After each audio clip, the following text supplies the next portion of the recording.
Jeddah سعودی عربیہ۔ السلام علیکم ورحمۃ اللہ وبرکاتہ۔ میں آپ کا چھوٹا بھائی سعودیہ کا ہوں اور سعودیہ نیشنلٹی ہے۔ میرا سوال ہے کہ میں نے ریکی ماسٹر کیا ہے اور جہاں تک میرا خیال ہے کہ 7 چکراز ہوتے ہیں اور ان کی جگہ بھی اوپر سے نیچے ہے، تو یہ لطائف کا کیا چکر ہے؟ پلیز سمجھائیے۔ جی جمیل صاحب، یہ جو 7 چکراز کہتے ہیں نا، یہ ہندو دھرم کی اسپریچولیٹی میں وہ 7 چکراز انہوں نے بتائے ہیں، جس میں انہوں نے اس کی پوزیشن جو ہے وہ ورٹیکل بتائی ہے۔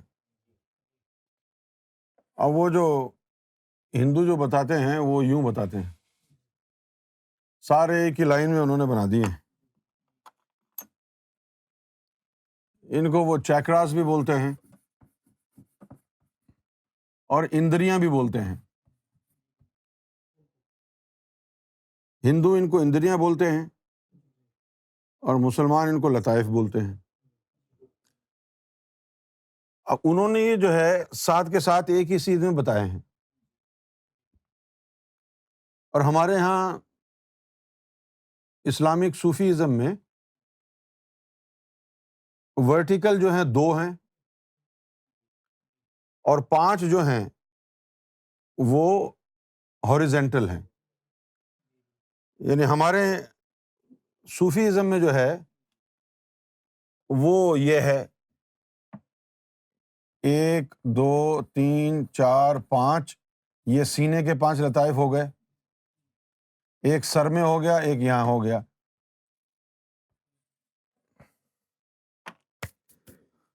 اچھا، اب صوفیزم جو ہے، صوفیزم میں جو بتایا جاتا ہے کہ 5 سینے میں ہیں، ایک سر میں ہے، ایک مقام ناف پر ہے، اس کو صوفی اوتھینٹک کیوں سمجھتے ہیں؟ اس لیے سمجھتے ہیں کہ قرآن مجید میں آیا ہے کہ شرح صدر کرو۔ اب شرح صدر کرو تو اس کا مطلب ہے کہ وہ زیادہ تر لطائف صدر میں ہیں، سینے میں ہیں۔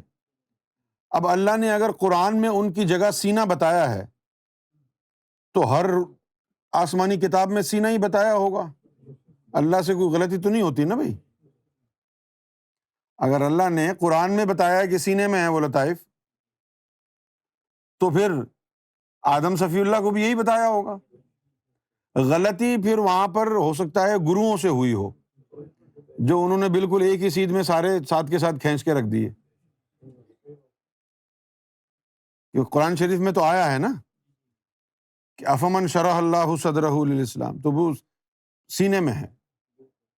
اب اس طرح اگر کریں گے تو وہ دل کہاں ہے، روح کہاں ہے، خفی کہاں ہے، نفس کہاں، وہ پھر مسئلہ ہو جاتا ہے۔ تو اس کے اندر جو ہے نا ایمبیگوٹی ہے، کلیئرٹی، ٹرانسپیرنسی نہیں ہے۔ تو ان کی جو صحیح جو ان کی لوکیشنز ہیں نا، وہ جو صوفیزم میں بتایا گیا ہے، جس طرح میں نے آپ کو دلیل دی ہے کہ قرآن شریف نے کہا ہے کہ شرح صدر کا مطلب یہی ہے کہ سینے کے اندر جو لطائف موجود ہیں ان کو بیدار کرو، تو وہ سینے میں ہے، زیادہ تر وہیں کا ذکر کیا ہے۔ رہ گئی بات کہ 2 جو لطیفے ہیں، ایک نفس اور ایک انا، یہ تو واقعی ورٹیکل ہیں، لیکن باقی جو 5 لطیفے ہیں وہ سینے میں ہیں اور وہ جو ہے نا ہاریزنٹل ہیں۔ لطائف اور یہ چکراز ایک ہی چیز ہیں، لیکن اب مسئلہ یہ ہے، یہ چیز آپ نے بڑے غور سے سننی ہے۔ مسئلہ یہ ہے کہ اگر ان کو نار فراہم کر دی گئی تو یہ 7 لطائف شیطانی طاقت سے طاقتور ہو جائیں گے، 7، جس کی لاٹھی اس کی بھینس۔ تو ایسا ہوتا ہے، بہت سے لوگ ایسے ہوتے ہیں کہ ان کا لطیفہ نفس بڑا ہی خبیث ہوتا ہے، بڑا انانیت پرست، طاقتور، تو اس کا پھر اثر کیا ہوتا ہے کہ لطیفہ نفس کا جو قبضہ ہے وہ لطیفہ انا سے آگے بڑھتا ہوا 7 5 لطائف جو سینے کے ہیں ان کو بھی اپنی لپیٹ میں لے لیتا ہے. ہاں، اور باقی لطیفہ نفس جو ہے باقی 6 لطائف کے اوپر بھی اپنا شیطانی قبضہ جما لیتا ہے. اور جب قبضہ جما لیتا ہے تو شیطان خوابوں میں آ کے ویسے روحانی طور پر وہ نار کے ذریعے ان کو طاقت پہنچا دیتا ہے. ان لوگوں کے بھی جسے نکل جاتے ہیں، یہ جادوگر جو ہوتے ہیں.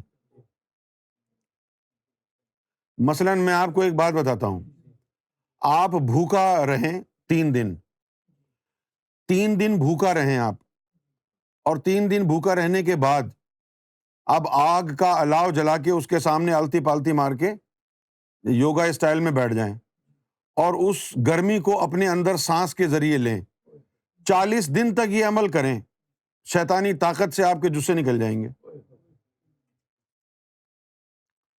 اور ہے یہ بہت سے لوگوں میں تصور وہ آگ کی پوجا کرتے ہیں، تو وہ آگ کی پوجا کا مطلب یہ ہوتا ہے جو میں نے ابھی آپ کو بتایا. باقی یہ ہے کہ ابھی اس وقت دنیا میں سوائے سرکار گوھر شاہی کے آخری دور ہے، کوئی ہے نہیں کہ جو آپ کے لطائف کو اللہ کے نور سے زندہ کرے، آباد کرے. اچھا، اب یہ ہے کہ ہمارا اس میں جو ہے کوئی مانیٹری انٹرسٹ نہیں ہے، کوئی پیسے پائی کا لالچ نہیں ہے، نہ کوئی بیعت ہے، نہ کوئی نذرانہ، نہ اپنے آپ کو کوئی پروموٹ کر رہے ہیں، نہ ہم کسی گدی کے دعوے دار ہیں کہ جی فلاں گدی سے ہمارا تعلق ہے، نہ کوئی ہم نے مسجد مدرسہ بنایا ہوا ہے. سرکار گوھر شاہی کا کرم ہے، فضل ہے، یہ ایک نسخہ ہے پرچار مہدی کے دوران تاکہ لوگوں کو امام مہدی کی پہچان ہو جائے. اس لیے ہم شرح صدر کی تعلیم، اس کی تھیوری بھی اور پریکٹیکل بھی، دونوں لوگوں کو دے رہے ہیں اپنا بیٹھ کے، اپنا پیسہ لگا کے، وقت لگا کے.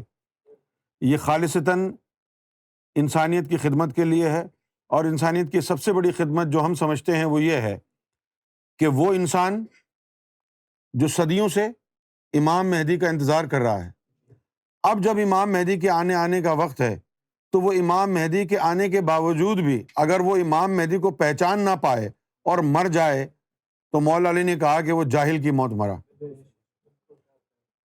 تو انسانیت امام مہدی کو پہچان لے. یہ سارا کا سارا جو بھی ہم نے یعنی بکھیڑا بنا رکھا ہے، جھمیلا لگا رکھا ہے، یہ صرف اس لیے ہے کہ انسانیت امام مہدی علیہ السلام کو پہچان لے، اور کوئی ہمارا انٹرسٹ نہیں ہے. تو اگر آپ چاہتے ہیں کہ یہ لطائف منور ہوں، اسکرین کے اوپر نمبر نظر آ رہا ہوگا آپ کو واٹس ایپ کا، اس کے اوپر کال کر لیں، اور امجد بھائی ہوں گے وہاں، ان سے کہیں جی مجھے ذکر قلب دے دیں، سرکار گوھر شاہی کی جو عطا ہے مجھے سرکار گوھر شاہی کی عطا سے سرفراز کر دیں.